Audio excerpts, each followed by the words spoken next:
আসসালামু আলাইকুম। কি অবস্থা সবার? সবাই কেমন আছেন? আশা করি সবাই ভালো আছেন এবং আমিও খুবই ভালো আছি।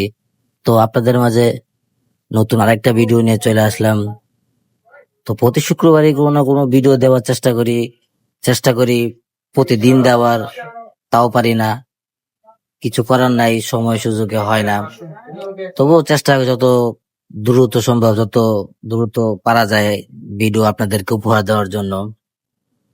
কারণ আমার তো আবার চা কইরা না বলি, কথা হইলো প্রত্যেক শুক্রবারে একটা করে আমি ব্লগ আর কি রেডি করি আপনাদেরকে দেওয়ার জন্য, সুন্দর একটা জায়গা ব্যবস্থা করি। তো আজকে এই যে শুক্রবার যে ভিডিওটা আপনি করলাম, এই ভিডিওটা আমার করার দরকার ছিল, মানে কথা ছিল আর কি। আপনার দিয়াবাড়ি যাওয়ার প্ল্যান ছিল, যে আমি আজকে দিয়াবাড়ি যাব। কিন্তু বৃষ্টি একবার আসে, একবার যায়, একবার রোদ উঠে, মানে এমন শুরু করতেছে। তো ওখানে যাওয়ার জন্য ওরকম ভাবে প্রস্তুতি নিয়েছিলাম, কিন্তু বৃষ্টির কারণে আর কি ওইখানে যাওয়া হইলো না। বৃষ্টি হইলে ওইখানে যাওয়ার আমার কোনো মানে নাই, কারণ আমি যে কাজে যাব ওই কাজ আমার হবে না। যার কারণে আমি তো ভাবলাম যে যেহেতু আমার ভিডিও দিতে হবে, তাহলে আশপাশে কোন এক জায়গায় যাই। তো নীলামাকে চলে আসলাম। দুপুরে বাসায় গেলাম খাবার দাওয়া করার জন্য, বাসায় গ্যাস নাই, খাবার দাওয়া করতে পারি নাই।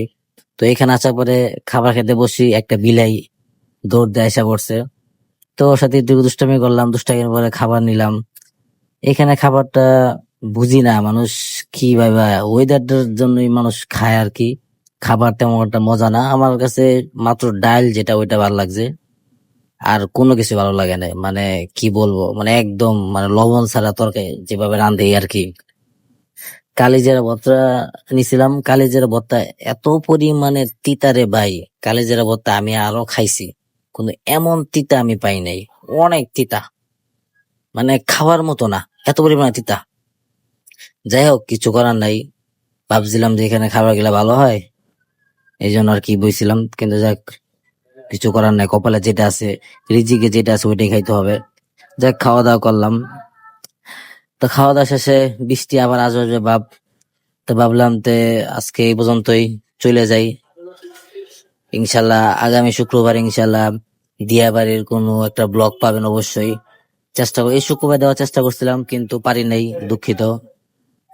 তবে ইনশাল্লাহ আগামী শুক্রবার ইনশাল্লাহ দিয়াবাড়ির একটা ব্লগ আপনারা অবশ্যই পাবেন। আর কথা হলো, আমার কথার ভেতর অনেক ভুল হইতে পারে, তো সেটার দিকে না তাকায় ক্ষমার দৃষ্টিতে দেখবেন। আর আমার ইউটিউব চ্যানেলটা সবাই সাবস্ক্রাইব করে দিবেন। আহ 400 তেমন আর কিছু বাকি আছে। তো আমি চাই যে এই ব্লগটা আপলোড দেওয়ার পরে আমার ইউটিউব চ্যানেল 400 সাবস্ক্রাইবার হয়ে যায়। বা এত কিছু চাই না, অল্প অল্প করে চাই, চাহিদা। এটাও যদি আপনাদের কাছে না পাই তাহলে কি আর বলবো বলেন। আমি অনেক কষ্ট করে সময় বের করে তারপরে আমি একটা ভিডিও তৈরি করি। তো যাই হোক, সবাই ভালো থাকবেন এবং আমার জন্য দোয়া করবেন, আমি যেন আপনাদেরকে আরো ভালো ভালো সুন্দর সুন্দর ভিডিও দিতে পারি। ইনশাল্লাহ আগামীতে আরো ভালো ভালো ভিডিও করার চিন্তা ভাবনা আছে। তো সবাই ভালো থাকবেন, আর আমার জন্য দোয়া করবেন। এই ভিডিওটা কার কাছে কেমন লাগছে এটা অবশ্যই কমেন্ট করে জানাবেন। আমি চাই এই ভিডিওটা আপলোড করার পরে আমার চ্যানেলের সাবস্ক্রাইবার 400 পূর্ণ হয়ে যাক। এখন মনে হয় 400 পূর্ণ হইতে কিছু বাকি আছে। তো আমি চাই যে ভিডিওটা আপলোড করার পরে 400 পূর্ণ হয়ে যাক। সবাই বেশি বেশি সাবস্ক্রাইব করবেন, আর বেশি বেশি কমেন্ট করবেন, লাইক করবেন। আর ভিডিওটা কেমন লাগে অবশ্যই ভালো বলবেন। আল্লাহ হাফেজ।